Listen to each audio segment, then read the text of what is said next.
നമ്മുടെ കയ്യിലെല്ലാം ഓരോ ഫോണുണ്ട്. ഒരു ദിവസം ഒരു സുപ്രഭാതത്തിൽ നിങ്ങളുടെ കയ്യിൽ നിന്ന് ഈ ഫോൺ കളഞ്ഞുപോയി. ഇങ്ങനെ കളഞ്ഞുപോയി കഴിഞ്ഞാൽ നിങ്ങൾ എന്ത് ചെയ്യും? അപ്പം നിങ്ങൾ എൻ്റെ അടുത്തൊന്ന് പറയും, അതൊക്കെ നമുക്കറിയാം, ജസ്റ്റ് ഫൈൻഡ് മൈ ഡിവൈസ് എന്ന് പറഞ്ഞിട്ടുള്ള വെബ്സൈറ്റിൽ പോവുക, അവിടെ നിങ്ങളുടെ ഫോൺ ഓണാണെന്ന് നോക്കുക.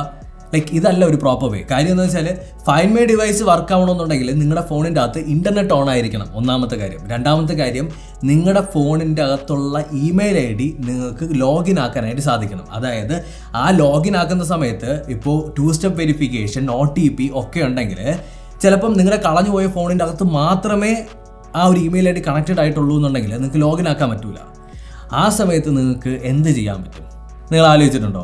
സിമ്പിളായിട്ട് പറഞ്ഞു കഴിഞ്ഞാൽ, നമ്മുടെ സർക്കാർ, ഇന്ത്യൻ ഗവൺമെൻറ് ഒരു സിസ്റ്റം കൊണ്ടുവന്നിട്ടുണ്ട്. അതായത് CEIR.gov.in എന്ന് പറഞ്ഞിട്ടൊരു വെബ്സൈറ്റ്. ഈ വെബ്സൈറ്റിൻ്റെ അകത്ത് പോയിട്ട് നിങ്ങൾക്ക് നിങ്ങളുടെ ഫോൺ കളഞ്ഞു പോയിട്ടുണ്ടെങ്കിൽ നിങ്ങളുടെ ഫോണിൻ്റെ ഡീറ്റെയിൽസ് കൊടുത്ത് അതിനെ കണ്ടുപിടിക്കാനും അല്ലെങ്കിൽ നിങ്ങളുടെ ഫോണിൻ്റെ IMEI നമ്പർ ബ്ലോക്ക് ചെയ്യാനും പറ്റും.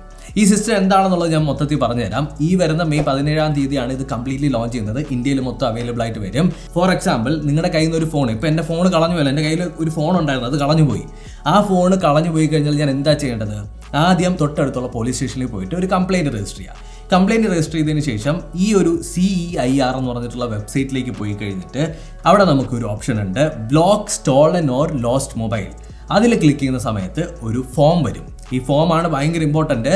നിങ്ങളുടെ ഫോണിൻ്റെ പർച്ചേസ് ബില്ല് നിങ്ങളുടെ കയ്യിൽ വേണം, ബോക്സ് വേണം, IMEI നമ്പർ ഉറപ്പായിട്ട് നിങ്ങൾക്ക് അറിഞ്ഞിരിക്കണം. അപ്പോൾ ഇത്രയും അറിയാമെന്നുണ്ടെങ്കിൽ നിങ്ങൾക്ക് ഇവിടെ request for blocking lost or stolen mobile എന്ന് പറഞ്ഞിട്ടൊരു ഓപ്ഷൻ കാണും.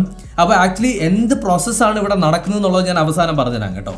ഇവിടെ നമുക്ക് ആദ്യമായിട്ട് നിങ്ങളുടെ ഫോണിൻ്റെ അകത്ത് 2 സിം ഇട്ടിട്ടുണ്ടെങ്കിൽ ആ 2 സിമ്മിൻ്റെ നമ്പർ, അതിനുശേഷം 2 IMEI നമ്പർ കാണും. അത് ഓരോ സിമ്മിനും ഓരോ അസോസിയേറ്റ് ചെയ്തിട്ടുള്ള IMEI നമ്പർ കാണും. ആ ഒരു സാധനം കൊടുക്കുക, ഡിവൈസിൻ്റെ ബ്രാൻഡ് കൊടുക്കുക, ഡിവൈസിൻ്റെ മോഡൽ നമ്പർ കൊടുക്കുക, അതുപോലെ തന്നെ നിങ്ങൾ വാങ്ങിച്ച ബില്ല് അപ്ലോഡ് ചെയ്ത് കൊടുക്കുക.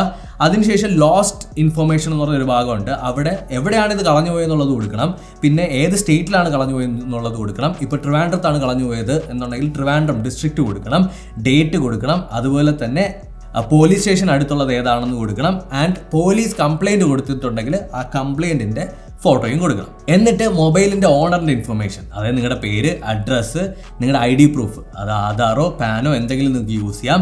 ഐഡൻറ്റിറ്റി നമ്പർ, ഇപ്പോൾ നിങ്ങളുടെ പാൻ കാർഡ് ആണെന്നുണ്ടെങ്കിൽ പാൻ കാർഡ് നമ്പർ, നിങ്ങളുടെ ആധാർ ആണെന്നുണ്ടെങ്കിൽ ആധാർ നമ്പർ, ഇമെയിൽ ID കൊടുക്കുക, ഒരു ക്യാപ്ച കംപ്ലീറ്റ് ചെയ്യുക. അതിനുശേഷം നിങ്ങളുടെ കയ്യിൽ വേറെ ഏതെങ്കിലും ഒരു മൊബൈൽ കാണുമല്ലോ, നിങ്ങളുടെ അമ്മയുടെയോ വീട്ടിലെ ആരെങ്കിലുമൊക്കെ മൊബൈൽ, അതിൻ്റെ നമ്പർ. ഇത്രയും ചെയ്തതിന് ശേഷം നിങ്ങൾ സബ്മിറ്റ് ചെയ്യുക. ഇത് ചെയ്യുന്ന സമയത്ത് എന്താ ചെയ്യുന്നത് വെച്ചാൽ, നമ്മുടെ ഫോണിൻ്റെ IMEI നമ്പർ ബ്ലോക്ക് ചെയ്യാണ്, കംപ്ലീറ്റ്ലി നമ്മുടെ ഇന്ത്യക്കകത്ത് അത് ബ്ലോക്ക് ചെയ്യാണ്. ആ കളഞ്ഞുപോയ ഫോണിൻ്റെ അകത്ത് പുതിയൊരു സിം എടുത്തിട്ട് കഴിഞ്ഞാലും വർക്ക് ആവില്ല എന്നുള്ളതാണ് ഇതുകൊണ്ട് ഉദ്ദേശിക്കുന്നത്. ഇപ്പോൾ എൻ്റെ ഫോൺ കിട്ടിയ ആൾ ആരാണോ അയാൾ എന്ത് ചെയ്തു, അതിൻ്റെ അകത്തുനിന്ന് എൻ്റെ സിമ്മിനെ കളഞ്ഞതിന് ശേഷം പുതിയൊരു സിം എടുത്തിട്ടു. പക്ഷേ പുതിയൊരു സിം വർക്ക് ആവാതിരിക്കണമെന്നുണ്ടെങ്കിൽ എന്താ ചെയ്യേണ്ടത്? ഈ ഒരു IMEI വെച്ച് ബ്ലോക്ക് ചെയ്തിരിക്കണം.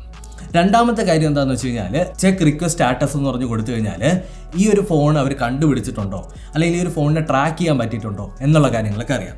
ആക്ച്വലി കംപ്ലീറ്റ് ആയിട്ട് ഇത് എങ്ങനെയാണ് വർക്ക് ആവുന്നത് എന്നുള്ളൊരു ഡീറ്റെയിൽസ് ഒരിടത്തും എനിക്ക് കാണാൻ പറ്റിയില്ല. എൻ്റെ ഒരു റിസർച്ചിൻ്റെ ഫലമായിട്ട് എനിക്ക് മനസ്സിലായത് എന്താണെന്ന് വെച്ച് കഴിഞ്ഞാൽ, നമ്മുടെ കളഞ്ഞു പോയ ഫോണിൻ്റെ അകത്ത് പുതിയൊരു സിം ഇടുന്ന സമയത്ത് ആ സിമ്മിൻ്റെ ഇൻഫർമേഷൻ അപ്പോൾ തന്നെ നമ്മുടെ ടെലികോം ഓപ്പറേറ്റേഴ്സിന് കിട്ടുന്നു. ഇത് ആക്ച്വലി ടെലികോം ഓപ്പറേറ്റേഴ്സും ഗവൺമെൻറ്റും ആയിട്ടുള്ള കൊളാബറേഷനിലാണ് ഈ CEIR എന്ന് പറഞ്ഞിട്ടുള്ള ഈ ഒരു പ്ലാറ്റ്ഫോം ഒരുക്കിയിട്ടുള്ളത്. ആ ഒരു ഇൻഫർമേഷൻ വെച്ചിട്ട് ആ ഒരാളെ എന്തായാലും KYC കംപ്ലീറ്റ് ചെയ്തിട്ട് അല്ലെങ്കിൽ നിങ്ങളുടെ ID പ്രൂഫ് വെച്ചിട്ടായിരിക്കും ഒരു സിം എടുത്തിട്ടുണ്ടാവുക. ആ ആളെ കോൺടാക്ട് ചെയ്യുക, ആ ആളുടെ അഡ്രസ്സ് കണ്ടുപിടിക്കുക, ട്രാക്ക് ചെയ്തെടുക്കുക എന്നുള്ളതാണ് എനിക്ക് മനസ്സിലായ ഒരു സിസ്റ്റം. ആക്ച്വലി സഡൻ ആയിട്ട്, അതായത് നിങ്ങളുടെ ഫോൺ കളഞ്ഞു പോയ ഉടനെ തിരിച്ച് കിട്ടുക എന്ന് പറയുന്നത് കുറച്ച് പ്രയാസമുള്ളൊരു കാര്യമാണ്. എന്നാൽ നിങ്ങൾക്ക്, ഞാൻ കേട്ടിട്ടുണ്ട്, നമ്മൾ സൈബർ സെല്ലിൽ പോയിട്ട് ഒരു ഗുണം ഉണ്ടായില്ല, അവിടെ പോയി കംപ്ലയിൻറ്റ് കൊടുത്തിട്ട് ഒരു കാര്യം ഉണ്ടായില്ല എന്ന്. ഇനി നിങ്ങൾക്ക് ഒരു പ്രോപ്പർ ആയിട്ടുള്ള രീതി ഇതിനകത്തുണ്ട്. ആക്ച്വലി ഇവിടെ കുറച്ച് ഇൻഫർമേഷനും കൊടുത്തിട്ടുണ്ട്. 4,79,530 ഫോണ് ബ്ലോക്ക് ചെയ്തിട്ടുണ്ട്. അതിനകത്ത് നിന്ന് 2,43,376 ഫോണുകൾ ട്രേസ് ചെയ്തിട്ടുണ്ട്.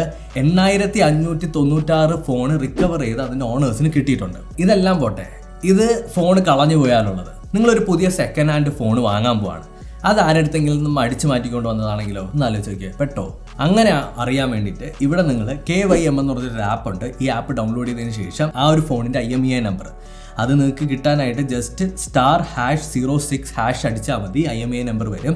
അത് ഇതിനകത്ത് അടിച്ച് നോക്കിക്കഴിഞ്ഞാൽ ആക്ച്വലി അത് ക്ലോൺഡ് ആയിട്ടുള്ളൊരു ഫോണാണോ അല്ലെങ്കിൽ ആരെങ്കിലും സ്റ്റോളൻ രജിസ്റ്റർ ചെയ്തിട്ടുള്ള ഫോണാണോ എന്നുള്ളത് അറിയാൻ പറ്റും. അതായത് ഇപ്പോൾ ഫോർ എക്സാമ്പിൾ ഞാൻ എൻ്റെ ഫോൺ കളഞ്ഞു പോയപ്പോൾ ഇതിനകത്ത് IMEI നമ്പർ കൊടുത്തല്ലോ. അപ്പോൾ എൻ്റെ ഫോണ് അവൻ മറച്ചു വയ്ക്കാൻ നോക്കി, ആ കുരുപ്പ്. അപ്പോൾ അവന് ആർക്കാണോ മറിച്ച് വയ്ക്കാൻ നോക്കിയത് അയാൾക്ക് ചെക്ക് ചെയ്യാം ലൈക്ക് ഇത് രജിസ്റ്റർ ചെയ്തിട്ടുണ്ടോ ഇല്ല എന്നുള്ളത്. അങ്ങനെ കുറച്ച് സ്കാമുകളൊക്കെ ഒഴിവാക്കാനായിട്ട് സാധിക്കും. അല്ലെങ്കിൽ നിങ്ങളുടെ സിം എടുത്ത് ഈ ഫോണിൻ്റെ അകത്ത് ഇടുന്ന സമയത്ത് നിങ്ങളുടെ ഇൻഫർമേഷൻ പോവുകയും നിങ്ങൾക്ക് അതിൻ്റെ പുറകെ കിടന്ന് ഓടേണ്ടി വരും. പിന്നെ ഒരു റെസ്പോൺസിബിൾ ആയിട്ടുള്ളൊരു യൂട്യൂബ് ചാനൽ എന്ന നിലയ്ക്ക് ഞാൻ പറയുകയാണ്, അതായത് ഇതെല്ലാവർക്കും അറിഞ്ഞുകൂടാ. ഫൈൻഡ് മൈ ഡിവൈസ് തന്നെ ആർക്കും അറിഞ്ഞുകൂടാ. ഐഫോണിനകത്തുള്ള ആപ്പിൾ ID ഫൈൻഡർ വെച്ചിട്ട് തന്നെ നമുക്ക് ഫോൺ കിട്ടും. എന്നാൽ ആൻഡ്രോയിഡ് ഫോണിൻ്റെ കേസ് അങ്ങനെയല്ലല്ലോ. അതുകൊണ്ട് ഈ ഒരു പ്ലാറ്റ്ഫോം നന്നായിട്ട് ഉപകാരപ്രദമാവും. പിന്നെ നമ്മുടെ അച്ഛനും അമ്മമാർക്കൊക്കെ ഇത് പറഞ്ഞു കൊടുക്കുക, അല്ലെങ്കിൽ നിങ്ങളുടെ വീട്ടിലെ മുതിർന്നവർക്കൊക്കെ ഇത് പറഞ്ഞു കൊടുക്കുക എന്നുള്ളത് നിങ്ങളുടെ റെസ്പോൺസിബിലിറ്റിയാണ്. മനസ്സിലായോ? ഇപ്പോൾ ഒരാൾക്ക്, നിങ്ങളുടെ വീട്ടിലെ ഒരു പ്രായമായിട്ടുള്ള ഒരാൾക്ക് നിങ്ങളൊരു ഫോൺ ഗിഫ്റ്റ് ചെയ്ത് കഴിഞ്ഞാൽ ആദ്യം ചെയ്യേണ്ട കാര്യം ഫൈൻഡ് മൈ ഡിവൈസിൽ എങ്ങനെ ഫോൺ റിക്കവർ ചെയ്യാന്നുള്ളതും ഇമെയിൽ ID കാര്യങ്ങളും അതുപോലെ തന്നെ ഇപ്പോൾ ഐഫോൺ ആണെന്നുണ്ടെങ്കിൽ ആപ്പിൾ ID കാര്യങ്ങളും വ്യക്തമായിട്ട് പറഞ്ഞു കൊടുക്കുക. പിന്നെ ഈ ഒരു പ്ലാറ്റ്ഫോമിൻ്റെ കാര്യം കൂടി പറഞ്ഞു കൊടുക്കുക. ഡിപ്പാർട്ട്മെൻറ്റ് ഓഫ് ടെലികമ്മ്യൂണിക്കേഷൻ ആണ് ഈ ഒരു വെബ്സൈറ്റ് ലോഞ്ച് ചെയ്തിട്ടുണ്ട്. വെബ്സൈറ്റിൻ്റെ ലിങ്ക് ഞാൻ ഡിസ്ക്രിപ്ഷനിൽ കൊടുത്തിരിക്കാം. ആക്ച്വലി 17-ാം തീയതിയാണ് ഇന്ത്യ മൊത്തത്തിൽ സോഫ്റ്റ് ലോഞ്ച് ചെയ്യുന്നത്. അപ്പോൾ ലോഞ്ച് ചെയ്തതിന് ശേഷം കൂടുതലായിട്ടുള്ള ഇൻഫർമേഷൻ നമുക്ക് അറിയാൻ പറ്റും. പിന്നെ ഇതിനകത്തുള്ളൊരു ക്യാച്ച് എങ്ങനെയാണെന്ന് വെച്ച് കഴിഞ്ഞാൽ നിങ്ങളുടെ കയ്യിൽ ബില്ല് വേണം. ബില്ലില്ലാതെ പറ്റില്ല. അതായത് നിങ്ങളുടെ ഫോണാണെന്ന് തെളിയിക്കാനായിട്ടുള്ള ഏക സാധനമാണ് ബില്ല്. പൊതുവേ നമ്മുടെ നാട്ടിലൊക്കെ ബില്ല് കാണിച്ചു കഴിഞ്ഞാൽ അതിനകത്ത് ദൂരെ കളയാം. ഞാനൊക്കെ ദൂരെ കളയാറാണ് പതിവ്. അപ്പോൾ അങ്ങനെ ദൂരെ കളയാതിരിക്കുക. ബില്ല് ഭയങ്കര ഇമ്പോർട്ടൻ്റ് ആണ്. അപ്പോൾ ഇത്രയാണ് വീഡിയോ. ഇത് ഭയങ്കര ക്രിയേറ്റീവ് ആയിട്ടുള്ളൊരു വീഡിയോ ആണെന്ന് ഞാൻ വിശ്വസിക്കുന്നില്ല. പക്ഷേ ഞാനിപ്പോൾ പറഞ്ഞ ഇൻഫർമേഷൻ നിങ്ങളുടെ എല്ലാവരുമായിട്ട് ഷെയർ ചെയ്യുക. എന്തിനാണ് ഷെയർ ചെയ്യുന്നതെന്നൊക്കെ നിങ്ങൾ എൻ്റെ അടുത്ത് ചോദിച്ചു കഴിഞ്ഞാൽ ലൈക്ക് നമ്മുടെ ഫോൺ കളഞ്ഞു പോയി നമ്മുടെ കയ്യിൽ നിന്ന് പോയതിന് ശേഷമല്ല നമ്മൾ വിഷമിക്കേണ്ടത്. ഒരു ഫോണെന്ന് പറയുന്നത് നിങ്ങളുടെ വളരെ ഡെലിക്കേറ്റ് ആയിട്ടുള്ള ഇൻഫർമേഷൻസ് എല്ലാം അടങ്ങിയിട്ടുള്ളതാണ്. അതൊരിക്കലും നമുക്ക് ചുമ്മാ വെറുതെ പോട്ടെ എന്ന് പറയാൻ പറ്റൂല. ആൻഡ് ഒരു ഫോൺ വാങ്ങാനായിട്ട് നിങ്ങൾ എത്ര EMI അടച്ചിട്ടുണ്ടാവും, എത്ര കഷ്ടപ്പെട്ടിട്ടുണ്ടാവും എന്നുള്ളത് നിങ്ങൾ ഉറപ്പായിട്ടും ആലോചിക്കുക. നിങ്ങളുടെ അച്ഛനമ്മമാർ എത്ര കഷ്ടപ്പെട്ടിട്ടുണ്ടാവും എന്ന് ആലോചിക്കുക. ആൻഡ് ലൈക്ക് നിങ്ങളുടെ ടോട്ടൽ ഐഡൻറ്റിറ്റി മൊത്തത്തിൽ ഒരാൾക്ക് വേണമെങ്കിൽ മിസ്യൂസ് ചെയ്യാനായിട്ട് സാധിക്കും. അപ്പോൾ മൊത്തത്തിൽ പറഞ്ഞു കഴിഞ്ഞാൽ നിങ്ങൾ ചെയ്യേണ്ടത്, നിങ്ങളുടെ കയ്യിൽ നിന്ന് ഫോൺ മിസ്സായിട്ടുണ്ടെങ്കിൽ ഈ വെബ്സൈറ്റിലേക്ക് കയറി IMEI നമ്പർ കൊടുക്കുക. ആൻഡ് എവിടെയെങ്കിലുമൊക്കെ ഫോൺ വാങ്ങിച്ച ഉടനെ ഫോണിൻ്റെ 2 IMEI നമ്പറും എഴുതിയിടുക എന്നുള്ളത് ഒരു സംഭവമാണ്. നിങ്ങൾ എഴുതിയിടാൻ പറയുന്ന സമയത്ത് പോയി ഫോണിൻ്റെ അകത്ത് തന്നെ ടൈപ്പ് ചെയ്തിടരുത്. വേറെ എവിടെയെങ്കിലുമൊക്കെ ഒരു കലണ്ടറിലോ അല്ലെങ്കിൽ ഒരു ബുക്കിലോ ഒക്കെ എഴുതിയിടാം. അപ്പോൾ thank you so much for watching. ഈ വീഡിയോ ഇമ്പോർട്ടൻ്റ് ആയിട്ട് നിങ്ങൾക്ക് ഫീൽ ചെയ്തിട്ടുണ്ടെങ്കിൽ, ഉപകാരപ്രദമായിട്ട് ഫീൽ ചെയ്തിട്ടുണ്ടെങ്കിൽ സബ്സ്ക്രൈബ് ആൻഡ് ഷെയർ. അടുത്തൊരു ടെക്നോളജി വീഡിയോയിൽ വീണ്ടും കണ്ടുവന്നായിരിക്കും. Bye-bye.